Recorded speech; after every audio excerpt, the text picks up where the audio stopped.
आनंद लीजिए, मुस्कुराइए। पता नहीं लोग क्यों परेशान हैं, सब कुछ पाकर लोग दुखी हैं। लेकिन एक बात कह दूं आपको, मैं जीता जागता उदाहरण हूं। जिसकी मस्ती जिंदा है उसकी हस्ती जिंदा है। मस्त रहिएगा, सब अच्छा होगा। कि जवानी में कई गजलें अधूरी छूट जाती हैं। कि जवानी में कई गजलें अधूरी छूट जाती हैं। मैंने ये 2 बार पढ़ा है, जब तक सब वाह नहीं करेंगे अपन यही पढ़ेंगे। जवानी में कई गजलें अधूरी छूट जाती हैं। कई ख्वाहिश तो दिल ही दिल में पूरी छूट जाती हैं। नया पढ़ रहा हूं। कई ख्वाहिश तो दिल ही दिल में पूरी छूट जाती हैं। जुदाई में तो मैं उससे मुकम्मल बात करता हूं। अब संभालना। जुदाई में तो मैं उससे मुकम्मल बात करता हूं। मुलाकातों में सब बातें अधूरी छूट जाती है। मुलाकातों में सब बातें अधूरी छूट जाती है। मुलाकातों में सब बातें अधूरी छूट जाती है। मैं 4 पंक्तियां सुनाता हूं। वादा कर रहा हूं आपसे, जो लोग इस हॉल में, पत्रकार बंधु, वेब पोर्टल के लोग, रिकॉर्डिंग करने वाले, ये सोच के आए कि कुमार विश्वास कोई बोलेगा, एक प्रोग्राम है शहीदों के लिए, वार विडोज के लिए, और लकीली वहां भाजपा के कुछ लीडर्स हैं, तो बिल्कुल इस गलतफहमी में मत रहना। मैं एक भी नाम नहीं लूंगा और सब बोलूंगा। अब पहली लाइन सुन के आप वाह करके बता देना, मैं समझ जाऊंगा कि आप समझ। सुनिए, इनकी भी पार्टी एक कवि की बनाई हुई है, तभी तो यहां पहुंचे हैं ये। जब पूज्य अटल बिहारी वाजपेयी जी का शव अपने अंतिम गंतव्य तक जा रहा था, तो मैं आज तक पर था, तो किसी पैनलिस्ट ने कह दिया कि दक्षिण पंथ के भीष्म पितामह जा रहे हैं। तो मैंने कहा यह तुलना गलत है, क्योंकि भीष्म ने तो अपने सामने अपने दोनों पक्षों को समाप्त होते हुए देखा। अगर 1980 में सागर के किनारे अकेले बोलने वाले एक आदमी जिसने कहा था कि उजाला निकलेगा, अंधेरा छटेगा, कमल खिलेगा, अगर उसके पीछे एक प्रधानमंत्री और उसकी पार्टी के 19 मुख्यमंत्री चल रहे हैं, तो हमारे गांव में कहते हैं कि जो पड़पोतों का मुंह देखकर मरता है उसे स्वर्ग में सीढ़ी मिलती है, उस परदादा को सीढ़ी मिलती है। लेकिन एक बात इन नेताओं से भी कहनी है, यहां भाजपा के, आम आदमी पार्टी के, और बचे हुए तो कांग्रेस के भी नेता बैठे होंगे निश्चित रूप से। हाँ, नहीं आजकल बताते नहीं है ना वो। अरे वो हाथ हिलाया, क्या बात, नहीं वो तो अच्छा, अलग अलग पार्टीज के लोग बैठे हुए हैं। एक बात आपसे भी कहनी है, हम बड़े अच्छा लगा हमें कि प्रधानमंत्री और बहुत सारे मंत्री, अलग अलग पार्टी के नेता, राहुल गांधी जी और तमाम लोग अटल जी के शव के पीछे चले। अच्छा लगा, हम आपके आभारी हैं कि आपने हमारे एक कवि का इतना सम्मान किया। अच्छा लगा कि 9 किलोमीटर आप 7 किलोमीटर चले उनके शव के पीछे, लेकिन कोशिश करिए कि उनके पदचिन्हों पर भी 2 कदम चल के दिखाएं। कि पुरानी दोस्ती को इस नई ताकत से मत तोलो। ताकत भी कितनी, 4-5 महीने की।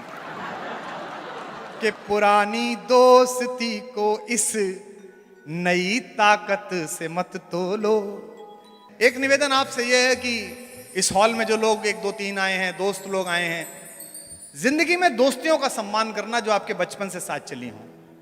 जो लोग अपने सहचरों का सम्मान नहीं करते, रास्ते उनका सम्मान नहीं करते, मंजिलें तो छोड़ दीजिए। ये मैं इसलिए कह रहा हूं कि एक छोटा सा शपथ ग्रहण समारोह होता है, उसमें कितने सारे अतिथि आते हैं पीछे खड़े होने के लिए। दुनिया का सबसे बड़ा शपथ ग्रहण समारोह हुआ, दुनिया का सबसे बड़ा राज्याभिषेक हुआ, जब 14 साल बाद राम लौट कर आए। उन्हें राजा घोषित करना था, भरत व्यवस्था कर रहे थे। एक मुख्यमंत्री शपथ लेता है तो कितनी भीड़ आती है।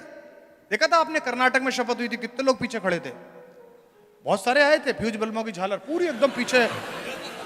हाँ, हमारा वाला लट्टू भी था।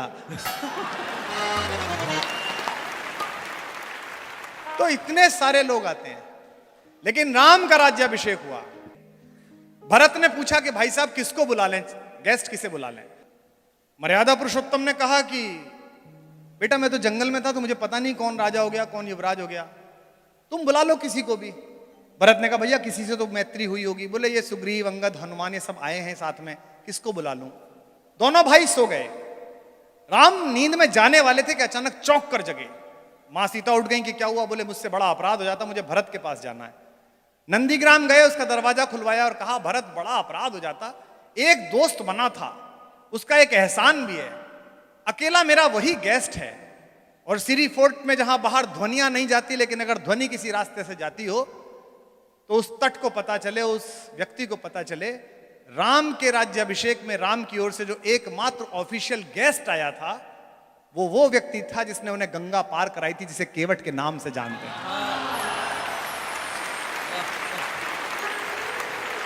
इसे कहते हैं मैत्रियां निभाना। और राम कैसे खड़े हो गए उसके सामने, केवट के सामने? देने को कुछ था नहीं, जैसे माल्या के सामने पीएनबी। तो राम पर कुछ देने को नहीं था, लेकिन ये महिलाएं बैठी हैं, भाभियां बैठी हैं, ये चेहरा पढ़ लेती हैं पति का।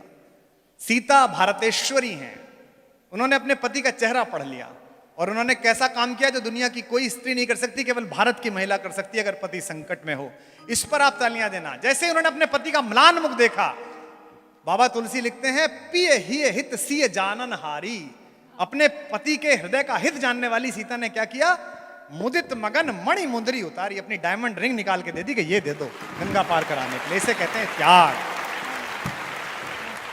और वो केवट भी ऊंची रकम था, उत्तर प्रदेश का था वो। हम यूपी वाले तो ऊंची रकम होते ही हैं। तो उन्होंने कहा कि भाई ये रख ले, तो केवट बोला जी रहने दो, हम तो स्टाफ के आदमी हैं। राम ने कहा तेरा हमारा क्या स्टाफ? बोले जाति अलग है, काम तो एक ही है, तुम भवसागर पार कराते हो, मैं गंगा पार कराता हूं, काम तो एक। वाल्मीकि लिखते रामो दुर न भाषते, राम दो बात नहीं बोलता। राम ने कहा यार तेरा उधार रह जाएगा, चुकाऊंगा कैसे? जो बात कही उस पर पूरा सदन उछल जाएगा। केवट ने कहा उधार छोड़ूंगा नहीं, ले लूंगा। बोले कब लेगा? बोले आज गंगा पार कराने का मैं नहीं ले रहा, मर के मैं आऊं तो भवसागर पार कराने का तू मत लेना, इसमें क्या है, बराबर का मामला। अब इस मैत्री के नाम पंक्ति पढ़ रहा हूं, सुनिए। पुरानी दोस्ती को इस नई ताकत से मत तोलो, ये संबंधों की तुरपाई है, षड्यंत्रों से मत खोलो। ये संबंधों की तुरपाई है, षड्यंत्रों से मत खोलो। नाम नहीं लूंगा, समझोगे आप सब। ये संबंधों की तुरपाई है, षड्यंत्रों से मत खोलो। मेरे लहजे की छैनी से गढ़े कुछ देवता जो कल, मेरे लहजे की छैनी से गढ़े कुछ देवता जो कल, मेरे लफ्जों पे मरते थे वो अब कहते हैं मत बोलो।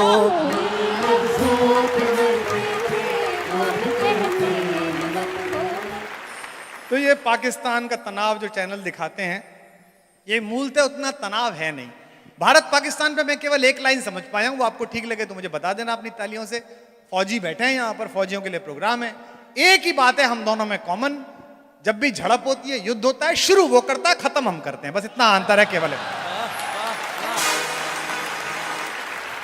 लेकिन एक बात बताऊं, मैं जब सर्जिकल स्ट्राइक हुई तो सुबह सुबह बड़ा अच्छा लगा और हमने तुरंत ट्वीट कर दिया भारत की सेना के लिए। उसके बाद ही रायता प्रारंभ हुआ डुलना। तो तुझे बड़ा पता है कर रहा, तब तो तूने भी वोट दी थी, तब तो तू भी सफाई अभियान कर रहा था कि भाई साहब 2 दे के आया हूं, तुरंत मुंह में डाल ली थी उंगली।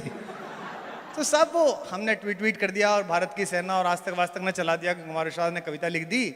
लेकिन जब मैंने वहां के रक्षा मंत्री का बयान सुना तो मेरा वीर रस हास्य रस में परिवर्तित हो गया। इतना अद्भुत देश है। प्रेस कॉन्फ्रेंस में उनके रक्षा मंत्री से पूछा प्रेस वाले ने कि साहब वो कितना नुकसान हो गया है सर्जिकल स्ट्राइक से? तो वो बोला जी अंधेरे की वजह से पता नहीं चल पाया। रक्षा मंत्री है वो, मैंने कहा खां साहब घर जाओ, वहां भी लाइट नहीं थी। अलग अलग तरीके के लोग हैं वहां पर। कोई बात नहीं, कल हंस लेना आराम से।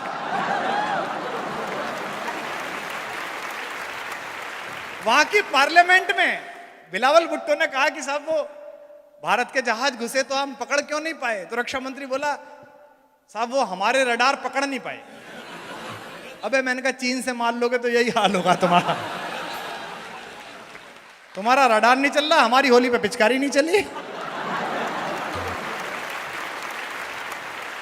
जो मैं या तुम समझ ले वो इशारा कर लिया मैंने।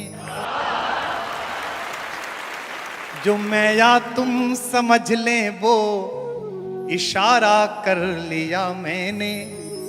आपके लिए पढ़ता हूं। भरोसा बस तुम्हारा था, तुम्हारा कर लिया मैंने।